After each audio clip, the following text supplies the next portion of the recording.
அஸ்ஸலாமு அலைக்கும் வரஹ்மத்துல்லாஹி பரகாத்துஹு. பிஸ்மில்லாஹிர் ரஹ்மானிர் ரஹீம். அன்பான சகோதர சகோதரிகளே, எல்லாம் வல்ல அல்லாஹ்வின் நல்லடியார்களே, இன்று நாம் காண இருக்கும் தலைப்பு இஸ்லாம் வலியுறுத்தும் விளையாட்டுக்கள். குதிரை பந்தயம். அப்துல்லா பின் உமர் ரலியல்லாஹு அன்ஹு அவர்கள் கூறியதாவது, அல்லாஹ்வின் தூதர் ஸல்லல்லாஹு அலைஹி வஸல்லம் அவர்கள் மெலிய வைக்கப்பட்ட பயிற்சி அளிக்கப்பட்ட குதிரைகளுக்கிடையே ஹப்ஜா எனும் இடத்திலிருந்து பந்தயம் வைத்தார்கள்.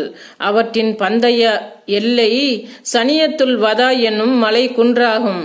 மேலும் அவர்கள் மெலிய வைக்கப்படாத பயிற்சி பெறாத குதிரைகளுக்கிடையேயும் அந்த சனியத்துல் வதா இவ்விலிருந்து பனு சுரை குலத்தாரின் பள்ளிவாசல் வரை பந்தயம் வைத்தார்கள். நூல் புகாரி 420.